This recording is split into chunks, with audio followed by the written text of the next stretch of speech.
Hey guys, it's Erin, EW Wellness Solutions, and this is Lady Gaga's Born This Way. Want to know why we're doing it? Any ideas? Let's wait for this part.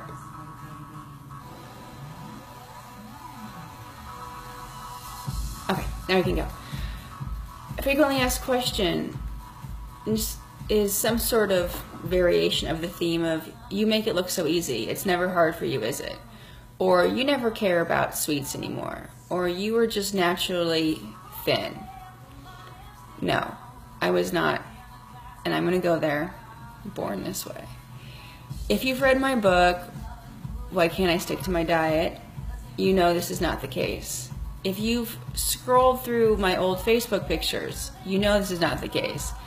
If you've known me throughout the years, this is not the case. If you haven't read my book, read my book. It's all in there.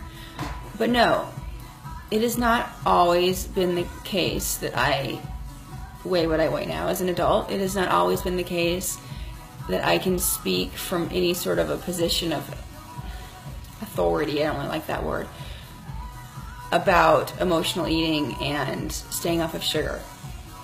I used to be on the other side, and I understand the position. I understand how it feels physically, mentally, psychologically. I understand what it feels like to think something's going to fit. You try it on, and there's a whole bunch of spillage. It's not fun. It's not easy for me all the time. For those of you that read my post I wrote back around the holidays when I was in the airport, I was having one of those days where it was very much on my mind how easy it would be to go back to, you know, drowning in a sea of sugar, as I like to call it. I don't have those days as often as I used to have them. It used to be all day.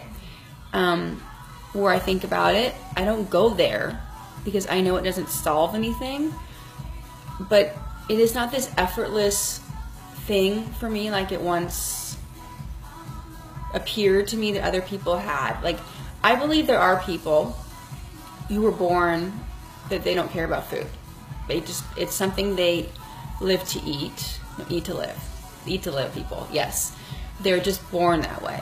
And then there's people who it's a little harder for. Then there's people who it's a lot harder for. Wherever you fit in that continuum, it's fine. For me, it was a huge effort to be able to not bury my feelings in a giant bag of Swedish fish, or just bury anything in a bag of Swedish fish, because when we have those bad habits, it's not just a conscious thing. We have a feeling, we go to the Swedish fish. It's also an unconscious thing. It's also a chemical thing. So for me to undo all of those habits takes a long period of time. And when I am stressed out, when I am emotional, when things don't go my way, which happens every day things don't go my way. Just like you. Just like they did when I used to be into all the other nasty stuff I don't drink and eat anymore. Things still stink for me sometimes, just like they do for you. It isn't like because, oh, Erin's off of sugar, life is great. That part of my life is better. I'm not going to deny that. And because of it, all these other good things have happened, part of which is, you know, writing a book and my business and all this other stuff. However, you think it helps me with my tween daughter's attitude? Please. You think it helps with whether or not the dog went on the rug twice on Sunday? Twice. No. You think the dog cares that I'm off of sugar? You think the dog cares that I'm going to give a talk on Friday? No. The dog went on the rug twice because the dog goes on the rug and when it's cold out, and because the dog went on the rug. Rachel Platt in Fight Song. So my life is still my life, just like your life is your life. The difference is I don't go to sugar anymore because I know sugar will not solve a damn thing. Sugar will make it a million times worse, and I'll still have dog poop on my carpet. That's a quote for you there, isn't it? So that's what I always like to tell my clients.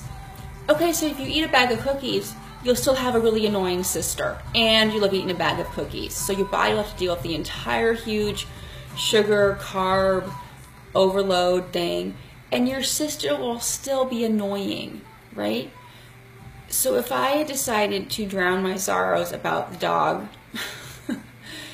in a huge bag of sugar, whatever form you want to pick, just pick one, I would still have a dog that poops on the rug.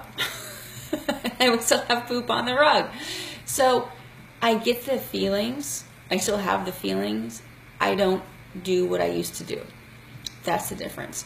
So to answer this frequently asked question, no, life is not easy for me, and it is not an easy process for me to never ever have part of my brain go there for a second. I don't let my body go there. That's the difference. And I still have dogs pooping on the rug. I know. Today took a weird turn, didn't it? All right. Catch you later. Thanks. This is Erin, EW Wellness Solutions. And you never really know what I'm going to say, do you? All right. Bye.